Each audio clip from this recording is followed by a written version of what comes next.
وہ کتاب جو ہے میرے سامنے، یہ اس کتاب کا نام اردو میں ترجمہ ہوا ہے، ضرور اس کو پڑھیں، کمال الدین و تمام النعمہ، مرحوم صدوق کی ہے۔ یہ میرے خیال میں نام جو ہے نا انہوں نے اسی آیہ کریمہ سے لیا ہے، الیوم اکملت لکم دینکم و اتممت علیکم نعمتی و رضیت لکم الاسلام الدینا، کمال الدین و تمام النعمہ، دین کا کمال اور نعمتوں کا مکمل ہونا۔ یہ کتاب مقدمے میں لکھا مرحوم صدوق نے، انہوں نے امام زمان اجل اللہ تعالی فرجہ الشریف کی فرمائش کے مطابق لکھی ہے۔ لکھا ہے انہوں نے کہ میں نے خواب میں دیکھا امام کو، وہ دیوار کعبہ کے ساتھ کھڑے تھے اور مجھ سے کہا کہ تم میرے غیبت کے بارے میں کتاب لکھو۔ میں نے عرض کیا فرزند پیغمبر، میں لکھ چکا ہوں، کئی کتابیں لکھی ہیں۔ کہا کہ نہیں، ان جیسی نہیں، منفرد قسم کی کتاب ہونی چاہیے، اس میں خصوصی طور پر اپنے قارئین کو اس بات کی طرف متوجہ کرو، بہت سارے انبیاء علیہ السلام بھی اپنی قوم سے غائب رہے ہیں اور پردہ غیبت میں رہ کر انہوں نے اپنے قوم کی ہدایت کی ہے، اس نقطے کو اجاگر کرو۔ انہوں نے اس نقطے کو جو ہے نا وہ اجاگر کیا ہے۔ کتاب واقعاً پڑھنے کی، ان کی تمام کتابیں اس قابل ہیں۔ دیا مرحوم صدوق کی یہ کتاب ہے، اردو میں ترجمہ ہو چکا ہے، اس کو ضرور پڑھیے۔ یہ میں تمام راویوں کو حذف کرتا ہوں، اور سب سے آخری جو وہ ہیں امام حسین علیہ السلام، روایت کو نقل کرتے ہیں امام حسین علیہ السلام، دخلت علی رسول اللہ، میں اپنے نانا کی خدمت میں گیا، ان کے حجرے میں داخل ہوا، وعندہ ابی بن کعب، اور آپ کے پاس پہلے سے ابی بن کعب صحابی بیٹھے ہوئے تھے، رسول خدا کے پاس بیٹھے ہوئے تھے۔ فقال رسول اللہ مرحبا بکا یا ابا عبداللہ، چھوٹ نواسا، ابھی عمر نہیں لکھی ہے، میں اپنی طرف سے کچھ بھی نہیں کہہ سکتا، مرحبا بکا یا ابا عبداللہ، نواسا سے کہا کہ مرحبا، ترجمہ ہی کر سکتے ہیں خوش آمدید، اہلا وسہلا مرحبا ابا عبداللہ۔ یقیناً اس وقت امام حسین کوئی شادی شدہ نہیں تھے، نہ ان کا کوئی عبداللہ نام کا کوئی بیٹا تھا۔ عربوں کا یہ رواج تھا کہ وہ غیر شادی شدہ کو بھی کنیت کے نام سے یاد کرتے تھے، فلان کا بیٹا، فلان کا بیٹا۔ ہماری روایات میں ابو عبداللہ امام جعفر صادق بھی ہے، ان کے بڑے بیٹے تھے عبداللہ بن افتح، ان کے نام سے فرقہ بھی موجود ہے، فتحیہ جو ہے نا وہ فرقہ ہے۔ اور روایات میں جہاں بھی آپ کو اکثر نظر آئے گا ابو عبداللہ، اس سے مراد امام جعفر صادق علیہ السلام ہیں، اور یہ السلام علیکہ یا ابا عبداللہ، یہ امام حسین ہے۔ یقیناً وہ عبداللہ نام کا ان کا کوئی بیٹا نہیں تھا، لگتا ہے کہ بچپن ہی میں رسول خدا نے ان کو یہ کنیت دی تھی۔ کنیت یعنی فلان کا باپ، فلان کی ماں، یہ کنیت ہے جی آپ۔ تو وہ کہتے ہیں کہ بنی امیہ کے دور میں اگر کسی کا نام علی ہوتا نا تو اس بیچارہ کو بچانے کے لیے ابو زینب کہتے تھے اس کو، ابو زینب، علی کا نام جو ہے نا وہ زبان پر نہ آئے، خطرہ ہوتا تھا۔ دخلت علی رسول اللہ، ابی کا پہلے بیٹھے ہوئے تھے، فقال رسول اللہ مرحبا بک یا ابا عبداللہ، اس کے بعد یا زین السماوات والارض، اے آسمانوں اور زمینوں کی زینت۔ ابی بن کعب کے سامنے امام حسین فرماتے ہیں رسول خدا نے پہلے کہا مرحبا بک یا ابا عبداللہ یا زین السماوات والارض، فقال له ابی بن کعب صحابی نے رسول خدا سے عرض کیا کیف یکون یا رسول اللہ زین السماوات والارض احد غیرک، آپ کے علاوہ اس دنیا میں کوئی دوسرا کس طرح زمین اور آسمان کا زینت بن سکتا ہے؟ یہی ترجمہ اس کا یہ بنتا ہے، آپ کے علاوہ اس کائنات میں کوئی اور کس طرح، ہم تو آپ ہی کو زمین اور آسمان کی زینت سمجھتے ہیں۔ فقال له یا ابی والذی بعثنی بالحق نبیا، قسم اس خدا کی جس نے مجھے برحق نبی بنا کے بھیجا ہے، ان الحسین ابن علی فی السماوات اکبر منہ فی الارض، یہ حسین آسمانوں میں جتنا عظیم ہے زمین میں جو ہے نا لوگوں کے نزدیک اتنا وہ عظیم نہیں ہے۔ آسمانوں میں کون رہتا ہے؟ فرشتے رہتے ہیں نا، فرشتوں کی زندگی گزری ہے ائمہ اہل بیت کی خدمت میں، اور زمین میں کون رہتا ہے؟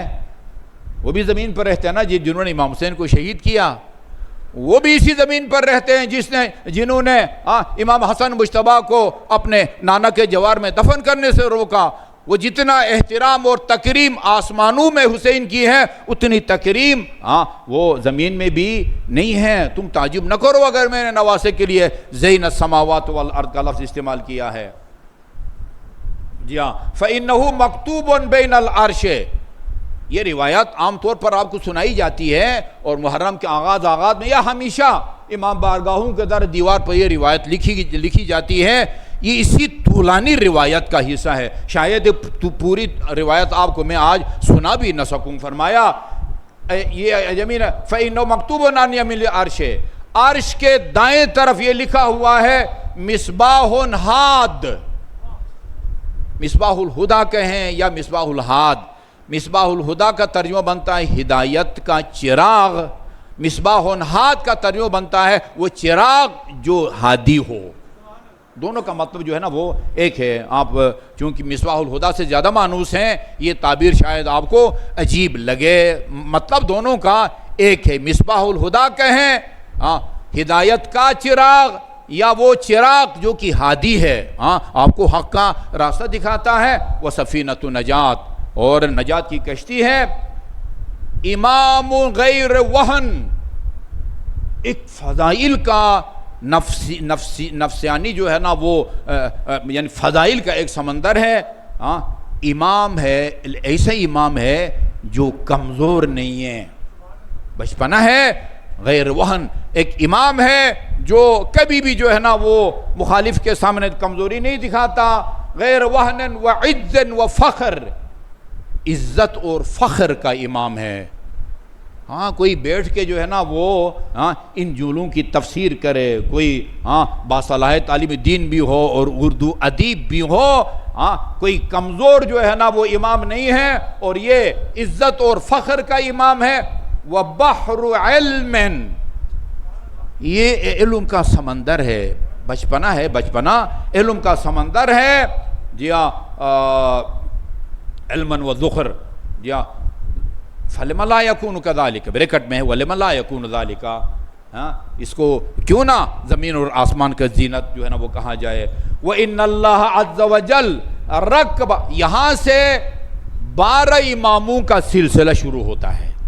شاید میں نہ سنا سکوں پوری روایت، چونکہ ہم نے آپ کو معلوم بھی ہونا چاہیے زوال سے لے کر 1.25 گھنٹے تک ہم نے خطبہ کو ختم کر کے نماز جمعہ شروع کرنا ہے۔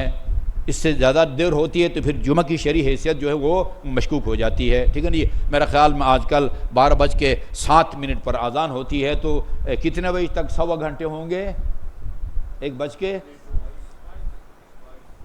یہ 1:22 تک ہم جا سکتے ہیں۔ 1:22 سے پہلے انشاءاللہ ہم ختم کریں گے، تب تک روایت ختم ہوتی ہے، ٹھیک ہے، نہیں تو پھر باقی جو ہے وہ آپ کا میرے ذمہ قرض ہے۔ ان اللہ عز وجل رکب فی صلبہ نطفۃ طیبۃ مبارکۃ زکیہ، اللہ نے میرے اس نواسہ کے صلب میں ایک پاک اور پاکیزہ وجود کو رکھا ہے۔ پاک و پاکیزہ ہے، بابرکت ہے۔ خلقت من قبل ان یکون مخلوق فی الارحام، اس کو اللہ تعالیٰ نے اس وقت پیدا کیا ہوا ہے جب ابھی کسی رحم میں کوئی مخلوق بھی نہیں آئی تھی۔ آدم کی روایات میں ہے، آدم کی، یہ اہل سنت کی روایات میں بھی اللہ تعالیٰ ہمارے انوار کو آدم کی خلقت سے 14,000 سال پہلے پیدا کیا ہے، جی فی الارحام، اور قبل اس کے کہ کسی اور کے رحم میں کوئی آئے، کسی اور کے صلب میں کوئی آئے، اس سے پہلے اللہ تعالیٰ نے اس کے پاک اور پاکیزہ وجود کو اس کی خلقت میں رکھا ہے۔ او یکون لیل او نہار، یہ شب و رات کا سلسلہ شروع ہونے سے پہلے کی بات ہے، شب و رات کا سلسلہ شروع ہونے سے پہلے کی بات ہے۔ وَلَقَدْ لُقِّنَ دَعْوَاتٌ، جو بھی کسی مشکل میں ہے نا، یہاں ہر امام کی دعا ہے اس کے اندر کی۔ امیر المؤمنین یا امام حسین مشکلات کے موقع پر یہ پڑھا کرتے تھے، اور تلقین فرماتے تھے، بتاتے کہ یہ پڑھا کرو، فلان امام یہ پڑھتے تھے، فلان امام۔